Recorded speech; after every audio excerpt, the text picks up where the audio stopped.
Hi everyone, nice to see you again. As you know, I'm Husnara, the Associate Editor and Career Coach at Cheeky Little Careers. I'm really pleased to say that I've been joined by Shruti, who specialises in recruitment and talent management at a city law firm. Interestingly, we're not actually here to talk about recruitment at all. I'm going to be talking to Shruti about a very interesting venture that she launched whilst on a sabbatical over the summer.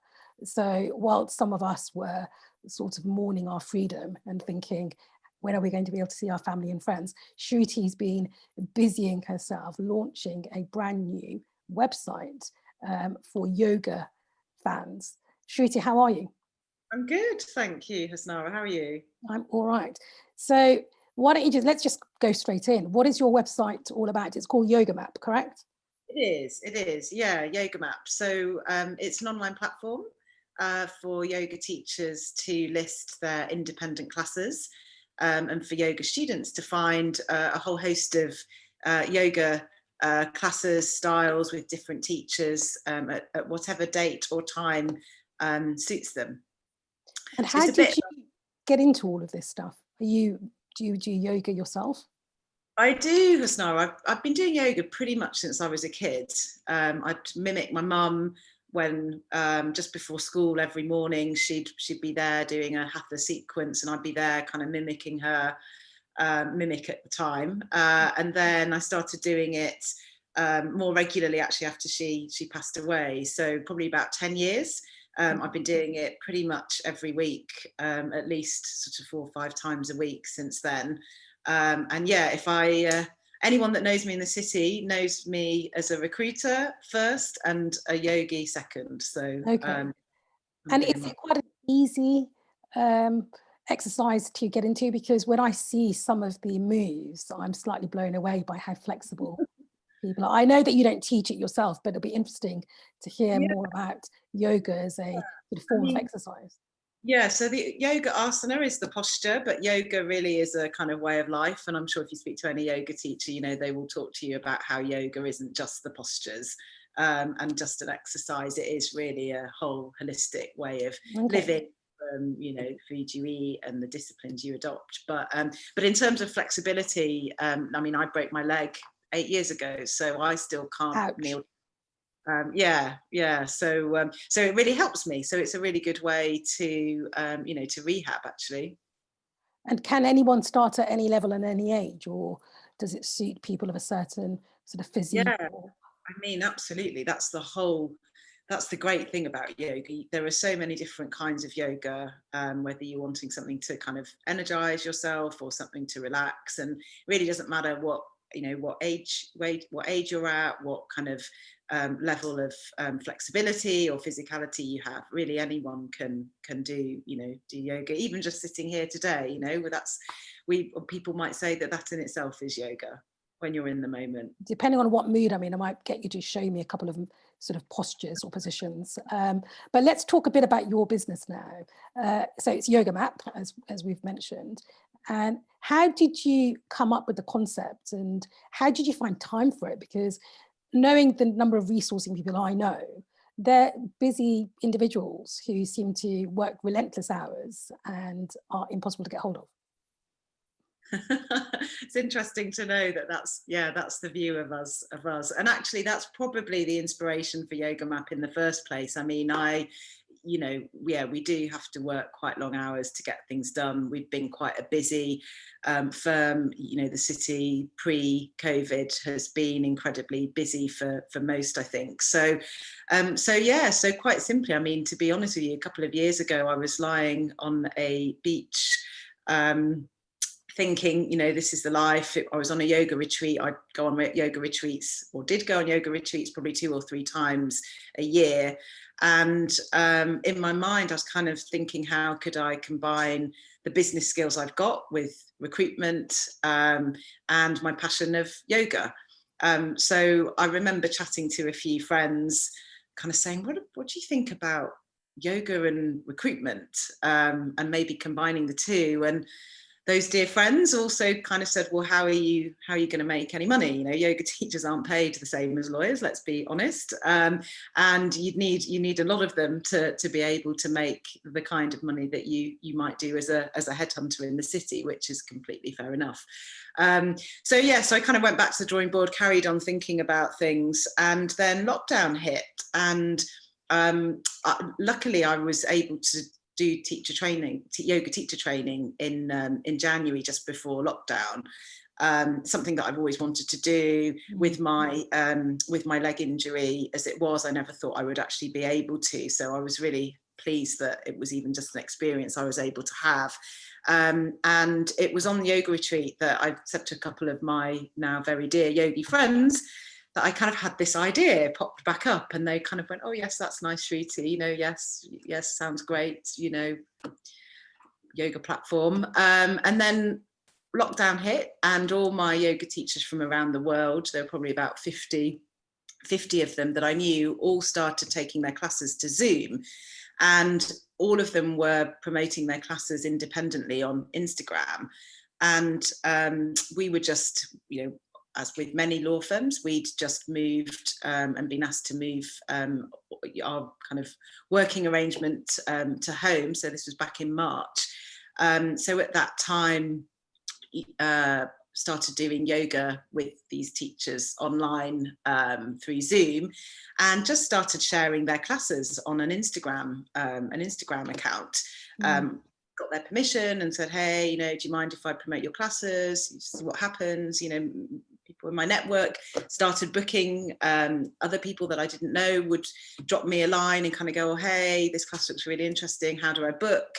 And I direct them back to teachers. And then one thing led to another. And the friends I made in India, one of them is a UX UI developer and kind of web developer, and we chatted one day, and we kind of said, hey, why don't we look to develop this a bit more? So we've created a prototype, and then off the back of that, we created the website. So yeah, Yoga Mapp is the result of basically sharing everybody's classes on Instagram. Yeah, if you had to single out the sort of what biggest obstacle or challenge you had to overcome, either physical or emotional or psychological, from having the idea what's lying on that beach to having a real life website, what would that be? I think setting up a business feels really huge. I'm sure you can relate, and there are many people out there that can relate. And the idea of whether it's setting up a limited company, drawing up the contracts, knowing how to go about project managing the tech, they all feel like big things on their own. But actually, if you find people that can help you and can advise you in their area of expertise, suddenly you can, bring together something that is really wonderful. And I think for me, my mission is to help empower teachers so that they can kind of promote themselves, and I can promote them, and ultimately promote, the power and benefits of yoga. But to be able to do it in a really creative way, I think, has been brilliant. But I think, the biggest challenge is working out how to make it happen. Yeah, because I guess we all have a tendency, don't we, to overstate how big something needs to be. And we can turn those into sort of quite big obstacles if we don't sort of check in with ourselves to make sure that we're sort of setting sort of mini goals, I guess, rather than trying to tackle everything in one fell swoop, breaking it into manageable bite-sized chunks. Yeah, totally. And probably what I didn't add is I was not doing this during my day job, by the way. As you know, okay. The recruitment market was really quiet, so I was able to take a sabbatical. So we worked on it, my developer and I worked on the project for 60 days, every day, 12 hours, and we kind of had in mind, key milestones, what we needed to achieve. But I think, you're absolutely right. I mean, we've chatted before about limiting beliefs, and there are so many that go on. But I think if you've got kind of cheerleaders in your life that say, no, come on, you can do this, I can help you make this happen, it's a real drive to get you. It's interesting you mentioned cheerleaders, because I think that you almost have to become your own cheerleader, because if you don't have belief in your concept and your sort of business plan, then why should anyone else? And if you're anything like me, then I'm my worst self-critic. You know, I criticize myself more than anyone else or anything else. And I think to develop that more positive mindset is critically important when going through this journey, because it's easy to say, you know what, it's getting too much, I can't do this. Yeah, absolutely. Reminds me of something that my aunt has said, which is kind of what drove me, really. She talks about turning poison into medicine. It's like a Buddhist philosophy that she has. And when I broke my leg, I took time out and studied my MA, which was in advertising and the creative economy. And we learnt about entrepreneurship and setting up a business then. And that whole turning poison into medicine really resonated as lockdown kicked in. You know, we all had this really magnified kind of experience together, and we all had a lot of time on our hands. And to my mind, at that time, I was kind of like, you know, I just had, all I can describe it as a real drive and urge to do this thing. It just kind of pushed me. But I kind of thought, if I could do something that would turn, you know, what is not a great situation into something positive and create something positive from it, then you know, that would hopefully be a good thing. So yeah, I guess that's what kept me going to the finish line. No, that's a fantastic analogy, and I think, you know, a lot of people can sort of learn from that, because, you know, for me, one of the reasons I think I'm as resilient as I am is I try to see opportunities when sort of adversity sort of hits me like a juggernaut. You know, how can I turn this negative into a positive? So no, that's really interesting. And how are you finding sort of managing the sort of business whilst having a full-time job? Because I'm assuming that some of the people watching this will be thinking about potentially setting up a side hustle if they haven't already done so. It sounds like a hell of a lot of work. Yeah, I mean, really lucky, because and if you are going to set up a side hustle, one tip is to automate everything. And, you know, we're in such a different world these days. Everything can be done at the touch of a button and with an app, quite frankly. So I've got a really great virtual assistant. I've got a really great accountant, and I've got a really great developer. And then everything else is automated. So if you make a booking for a class, you get an acknowledgement that's automatic. The teachers get an automatic email. They then send you as a student the link. You guys do your class together. I have nothing to do with it. And then at the end of the month, I work with my accountant to tally everything up. So genuinely, if you've got the right people in place, which we talked about before, in terms of having your cheerleaders, and I would say champions and people that can kind of help you, then it does make it much easier, for sure. But that said, you know, obviously we're working at home at the moment, so that time where I'd normally be commuting on the dreaded Northern Line, I'm now up on my laptop between, you know, 7 or 8 or 8 till 9, moving a few bits and pieces around, and then in the evenings, you know, a couple of hours. So probably taking up the amount of time I would have been actually practicing yoga. I'm probably now working on yoga Mapp. So I'm not going to lie, my actual yoga practice has suffered the tiniest bit, but yeah, it's all worth it. It's quite exhausting listening to say that. So how are you creating boundaries? Because, you know, as a website, we're, you know, advocates of making sustainable life choices that will help you flourish both at home and at work. What you've just described scares me somewhat. Does it?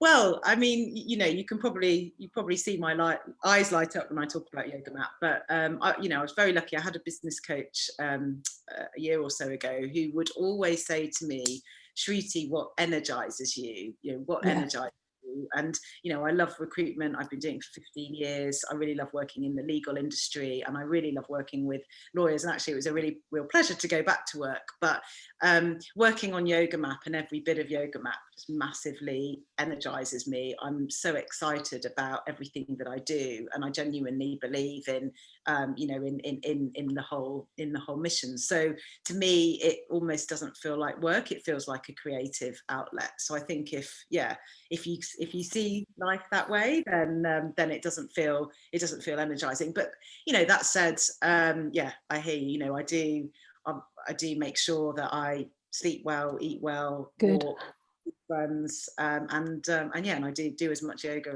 as I can.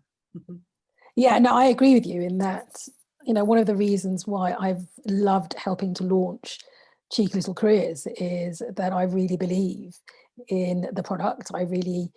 I'm genuinely fascinated by people and their sort of career choices and what motivates them to go down a particular path, etc. And I love writing about the subject matter. So for me, writing a blog on a Sunday feels like no effort at all. That said, it is still work. And what I'm trying to sort of gain in terms of balance in my life is time away from my computer screen. Because during the day I'm on back-to-back video conference calls, and at the weekends I'm doing Cheeky Little Careers web stuff, and that might involve writing. And though I enjoy it, I think sometimes your brain does need to properly switch off. So yeah, I'm trying to sort of, you know, also practice what we preach, I guess. Yeah, for sure. Yeah, I'd agree with that. I'd agree. Screen time is probably the biggest challenge. Yeah, agreed. And I think that it's even worse now that you're in front of a Zoom, you know, you're doing a Zoom call or Teams call, and that, at least in the real world or in the world pre-COVID, going to a meeting meant time away from your computer screen.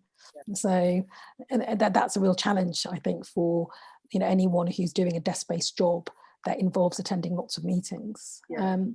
And it might be the old school recruiter in me, but my preference is always to have a phone call, to be honest, these days. You know, I'm really happy doing a yoga class on Zoom, because, to be honest, half the time I've got my eyes closed and I'm practicing and just listening and doing, you know, and going with the flow without having to necessarily watch the screen. But yeah, even with my team, you know, I love to do a walk and talk. I think that's a oh, I like that phrase, walk and talk. Nice. I might nick that. Thank you for that little tidbit.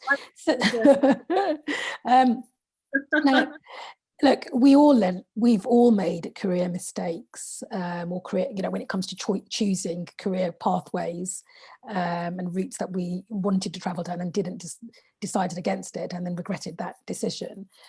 Similarly, you know, I've been self-employed for 7 years, although the Cheeky Little Careers venture is really new for me.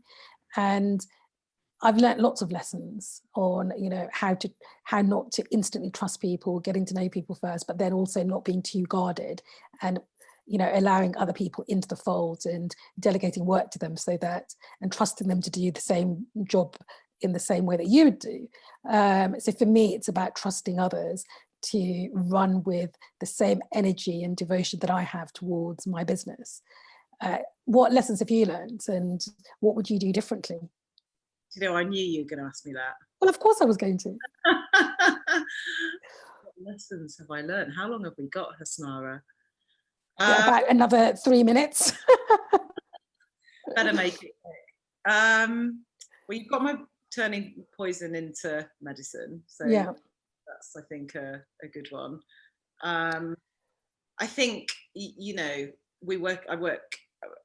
recruitment is really an industry that I think, or maybe I speak for myself when I say, you know, working in a sales role often is about pleasing people. And I think taking my experience from recruitment agency to in-house is that you really can't, you know, you can't please everyone. And I would say that even with, you know, with anything that you do. So I think it's really important to kind of live, you know, to your true sort of have your true values and your true principles and be authentic to yourself. And at the end of the day, you know, have to accept that that perhaps that doesn't necessarily work for everyone or every environment that you're in.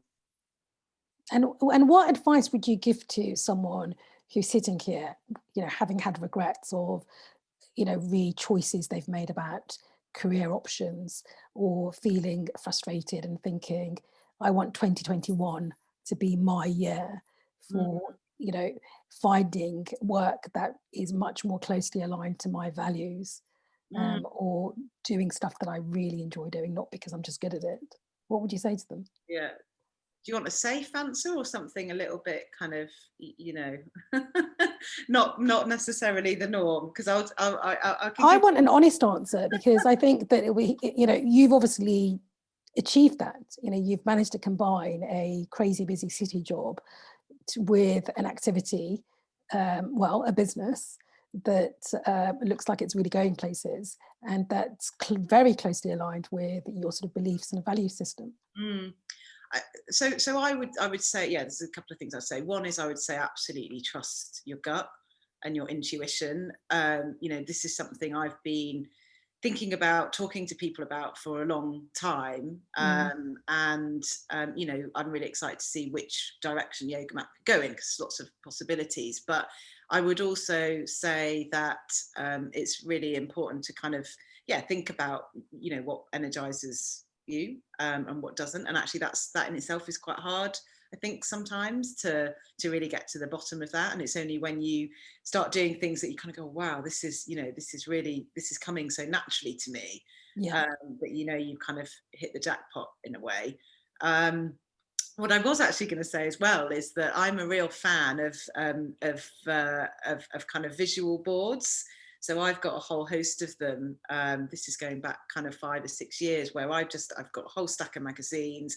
Every so often on a Sunday, I'll rip out loads of articles or images, things that just resonate, put them on a board, and then leave them there. And then 2 years later, I'll go back. And there was this one that I put together 2 years ago now that had India, yoga, kind of freedom, all this stuff. And I just chose a load of images that I really like, put it away, kind of just, and then I found it the other day and I was like, oh, cool. Yeah, great. I've set up a yoga business.